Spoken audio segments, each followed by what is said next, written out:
ওয়াল্লাযীনা হুম আনিল লাগওয়ি মুরিদুন। এই আয়াতে কারিমার বিশ্বাস থেকেই আমার মোবাইলটা ছোট। এই আয়াতে কারিমার বিশ্বাস থেকে, এই আয়াতে কারিমার বিশ্বাস থেকে আমি পত্রিকা পড়ি না। সুবহানাল্লাহ। এই আয়াতে কারিমার বিশ্বাস থেকে আমি ইউটিউব আর ফেসবুকে ঢুকি না। এই আয়াতে কারিমার বিশ্বাস থেকে আলহামদুলিল্লাহ আমি চায়ের দোকানে বসি না। আলহামদুলিল্লাহ। এই আয়াতে কারিমার বিশ্বাস। والذين هم عن اللغو معرضون। اللغو মানে মা লা ফায়দাতা ফিহি মিনাদ দুনিয়া ওয়াল আখিরাহ, যার মধ্যে দুনিয়াও নাই আখিরাতও নাই। যার মধ্যে কি নাই? এমন কাজ মুমিন করে না যে কাজের দুনিয়া আসবে না অথবা আখিরাত আসবে না। কি বলছি বলেন? দুনিয়া আসবে না, আখিরাত আসবে না। আবার বলেন, দুনিয়াও আসবে না, আখিরাতও। আমি এই মাত্র যেখানে আসর পড়ছি, আসর পড়া বাইরে দেখছি, ওখান থেকে ধরেন এই আমরা নামাজ পড়ছি, এখানে সর্বোচ্চ 50 গজের মধ্যে একটা ভবনের এই মাথা থেকে ওই মাথা সিঁড়ি করা আছে। এই সিঁড়ি যে দূর জায়গা আছে, এর দূর জায়গা যুবকগুলো বসে আছে, প্রত্যেকের হাতে আলাদা আলাদা মোবাইল। প্রত্যেকের হাতে কি? আপনি বলুন তো দেখি, এদের মোবাইল এদেরকে মসজিদে যেতে দিল না? বলেন, কি বলছি? এদের মোবাইল এদেরকে মসজিদে যেতে কি? আচ্ছা, এদের মোবাইলে এলো কত, গেল কত? কথা বলে না। যারা মসজিদে গিয়ে নামাজ পড়ে বেরিয়েছে তাদের আসছে কত, গেছে কত? হ্যাঁ, এই জন্য যাররা যাররা লাগওয়া। লাগওয়া মানে কি? মা লা ফায়দাতা ফিহি মিনাদ দুনিয়া ওয়াল আখিরাহ, যার মধ্যে দুনিয়াও নাই আখিরাতও নাই, এটাকে বলে লাগওয়া। যার মধ্যে দুনিয়াও নাই আখিরাতও নাই বলে। রিক্সা চালানো এটা লাগবো না, ঠেলা গাড়ি চালানো এটা লাগবো না, জুতা শিলানো এটা লাগবো না। কেন? এর মধ্যে কি আছে বলেন? এর মধ্যে দুনিয়া আছে। এর মধ্যে কি আছে? হ্যাঁ, আখিরাত ঠিক রেখে যদি কেউ দুনিয়া কামায়, ওই দুনিয়া আখিরাত হয়ে যায়। সুবহানাল্লাহ। 5 ওয়াক্ত নামাজ ঠিক করে যদি কেউ দুনিয়া কামায়, এই দুনিয়া দুনিয়া না, এটা আখিরাত। এটা কি? ফজর আর জোহর ঠিক, জোহর আর আসর ঠিক, আসর আর মাগরিব ঠিক, মাগরিব আর এশা ঠিক, মধ্যখানে যদি মাটি কাটে তো এটাও ইবাদত। এটা কি? এটাও আমাদের অলিপুরি দামাত বারাকাতুম বলেন, বলো সুন্দর করে তিনি বলেন, আল্লাহ বানিয়েছেন ইবাদতের জন্য, বাকি সব করব কেন? জুতা শিলাবো কেন? ইবাদতের সহযোগিতার জন্য।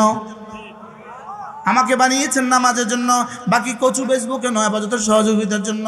আমাকে বানিয়েছেন নামাজের জন্য, ছাগল চড়াবো কেন? ইবাদতের সহযোগিতার জন্য। এখন কি আমি সহযোগিতার মধ্যেই ব্যস্ত থাকবো নাকি মূল উদ্দেশ্যে ব্যস্ত থাকবো? তো শুধু মূল উদ্দেশ্যে ব্যস্ত থাকলে, সহযোগিতা না করলে মূল উদ্দেশ্য হবে কেমনে? তাহলে বোঝা গেছে। বলেন কাজ, নামাজ, বলেন আবার বলেন, আবার বলেন, আবার বলেন। এজন্য আমরা বলি কর্ম ধর্ম, ধর্ম কর্ম, কর্ম ধর্ম, ধর্ম কর্ম। বলেন, মুসলমানদের কর্মই ধর্ম, মুসলমানদের ধর্মই কর্ম। সমস্ত বিজাতির ওদের কাছে ধর্ম, ওদের পণ্ডিতদের কাছে ধর্ম আছে, কর্ম নাই। আর ওদের মানুষগুলোর কাছে কর্ম আছে, ধর্ম নাই। আমরাই এক জাতি, আমাদের ধর্মই কর্ম, কর্মই ধর্ম, কর্মই ধর্ম, ধর্মই কর্ম। সুবহানাল্লাহ বলেন। কি বলছি বলেন? আমাদের ধর্মই কর্ম, কর্মই ধর্ম। কাজ, নামাজ। দেখেন, ইয়া আইয়ুহাল্লাযীনা আমানু ইযা নুদিয়া লিস-সালাতি মিন ইয়াউমিল জুমআহ ফাসআউ ইলা যিকরিল্লাহ ওয়া দারুল বাই' যালিকুম খায়রুল লাকুম ইন কুনতুম তা'লামুন ফাইযা কুদিয়াতিস-সালাতু ফান্তাশিরু ফিল আরদ ওয়াবতাগু মিন ফাদলিল্লাহ ওয়াযকুরুল্লাহা কাসীরা লাআল্লাকুম তুফলিহুন। রব্বুল আলামিন বলেন, হে মুমিনরা, যখন তুমি ব্যস্ত থাকো কাজে, যখন তুমি ব্যস্ত থাকো কাজে, আজান হলে ছুটে যাও নামাজে। কি বলছি? যখন তুমি ব্যস্ত থাকো কাজে, আজান হলে ছুটে যাও নামাজে। ওয়াদারুল বাই', ছেড়ে দাও হাতের কাজ, ছেড়ে দাও হাতের কাজ, পড়ে নাও নামাজ। যালিকুম খায়রুল লাকুম, এটা তোমাকে দেওয়া তোমার রবের পক্ষ থেকে শ্রেষ্ঠ ফর্মুলা। তাহলে কি পাইলাম? কাজ, নামাজ, কাজ, নামাজ। আবার বলেন, আবার বলেন, কাজ, নামাজ। গরু শুধু খায়, ঘুমায় আর বাচ্চা দেয়। ছাগলে খায়, ঘুমায় আর বাচ্চা দেয়। বেঈমানে খায়, ঘুমায় আর বাচ্চা দেয়। তবে বেঈমানে বাড়তি আরেকটা করে, কাজ করে। গরু আর ছাগল আর কুকুর আর শুয়োর শুধু খায় ঘুমায় বাচ্চাদের, আর কাজ করে না। আর বেঈমান খাবে ঘুমাবে বাচ্চা দিবে আর কাজ করবে। আর মোমেন খাবে ঘুমাবে বাচ্চা দিবে, কাজ করবে আর নামাজ পড়বে। কি কি বলছি? এবার বলেন, খাবে ঘুমাবে বাচ্চা দিবে কেন? জানোয়ার হিসাবে, প্রাণী হিসাবে। কাজ করবে কেন? মানুষ হিসাবে। নামাজ পড়বে কেন? মুমিন হিসাবে। সুবহানাল্লাহ বলে না? তাহলে বলেন, আবার বুঝে বলেন, গরু আর ছাগল আর কুকুরে কি করে? আবার বলেন, খায় ঘুমায় বাচ্চা দেয়। এবার হিন্দু কি করে? আর কি করে? নাসারা কি করে? কাজ করে। এবার মুমিন কি করবে? সবক বুঝে গেছে মাশাআল্লাহ। এই ওয়াজ, এই আয়াতের ওয়াজ আমি সর্বপ্রথম শুনছিলাম আশিক আলাই দামাত বারাকাতুহুর কাছ থেকে। আমার দামাক ঘুরে গেছে। কয় কি রে, বলে কি রে? একদিন এদিন ইতিমধ্যে কি বলছে জানেন? একদিন আশিক আলাই সাহেব দামাত বারাকাতুহু, আল্লাহ তার হায়াতের মধ্যে বরকত দান, সুস্থতার জীবন দান করে। বলতেছে হজ নিজে করতে পারে না, যাও আরেকজনকে দিয়ে করে দাও। জাকাত নিজে দিতে পারে না, যাও আরেকজনকে দিয়ে দাও। কোরবানি নিজে করতে পারে না, যাও আরেকজনকে দিয়ে করে দাও। আরে রোজা নিজে রাখতে পারে না, যাও ফিদিয়া দিয়ে দাও। কিন্তু নামাজ কোনা এটা হবে না। সুবহানাল্লাহ বলে না, এটা কারো দ্বারা হবে না। এটা কি হুজুর আপনি আমার নামাজটা পড়ে দিয়েন, এটা সিস্টেম যদি থাকতো তো জানি কি অবস্থা হইতো। আমরা সব শিল্পপতি বলতে, হুজুর আমার নামাজটা আপনি পড়ে দিয়েন, 100 টাকা লইছেন। আরে বলতো কি বলতো না বলেন? আজীব না? আচ্ছা, এই জানা পয়েন্টটা তো আমরা জানি, কিন্তু হুজুরে কেমনি করলো এটা? কি বলে বলেন? হজ হুজুর আপনি আমারটা করে দিয়েন, হইব না? আরে হবে। রোজা নিজে মজবুর, নিজে অসুস্থ, ভাই তুমি আমারটা রেখে দিও, কালকে 100 টাকা করে যেও। হয়েছে না? জাকাত ভাই ধরো আমার টাকাটা নাও, তুমি জাকাত দিয়ে দিও। হয়েছে না? নামাজ হুজুর হ্যালো আপনি আমার নামাজটা পড়ে দিয়েন,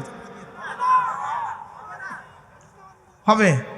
আচ্ছা, এত প্রিয় তোমার স্ত্রী যদি আমারটা পড়ে দেয়, স্বামী যদি স্ত্রীটা পড়ে দেয়, ছেলে যদি মারটা পড়ে দেয়, মা যদি ছেলেটা পড়ে দেয়, কি ভাই?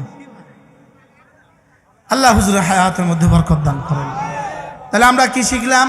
দেখেন, 3টা জিনিস শিখলাম, ঈমান, কাজ, নামাজ। বলেন তাহলে ছাত্র ভাইয়া ব্যবসায়ীদের অবস্থা কি? ঈমান, কাজ, নামাজ। বলেন ঈমান, কাজ, নামাজ।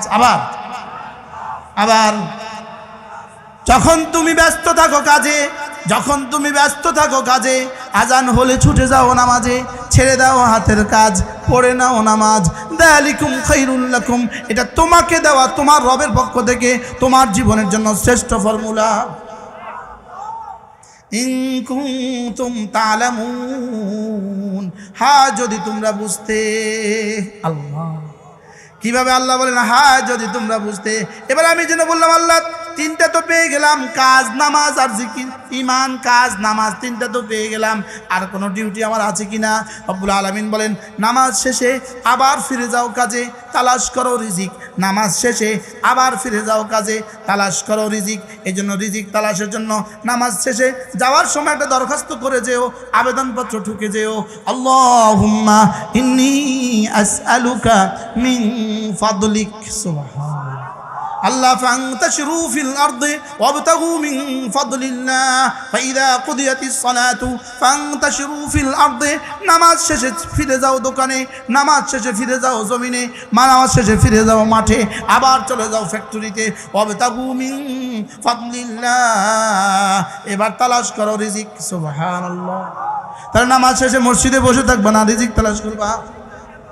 সুবহানাল্লাহ। হ্যাঁ, কি তালাশ করবা? তাহলে চায়ের দোকানে গিয়ে সামনের টেবিলে বসে থাকবা, কি তালাশ করো? রিজিক তালাশ করো। এবার বললাম আল্লাহ রিজিক তালাশ করতে গিয়ে কি করব? ওখানে হাতে তো কাজ করব, আর কোনো কাজ আছে কিনা? আল্লাহ তাআলা বলেন ওয়াযকুরুল্লাহ কাসীরা, রিজিক তালাশের ফাঁকে ফাঁকে বেশি করে করে ডাকো আমাকে, লাআল্লাকুম তুফলিহুন, সফল আমি করে দিব তোমাকে। কি ভাই? তাহলে ভাইয়া 4টা পাইয়া গেলাম। 1 নাম্বার হলো ঈমান, 2 নাম্বার হলো কাজ, 3 নাম্বার হলো নামাজ, 4 নাম্বার হলো জিকির। সুবহানাল্লাহ কয় না? তাহলে আমার আগামীকালের ডিউটি কি? কি কি? ঈমান, কাজ, নামাজ, জিকির। পরশুর ডিউটি কি? আগামীকালকে কিন্তু রমজানের রোজা নাই, আগামীকালকে কিন্তু আরাফার মাঠও নাই, আগামীকালকে কিন্তু যাকাত দেওয়ার বছর পূর্তিও নাই।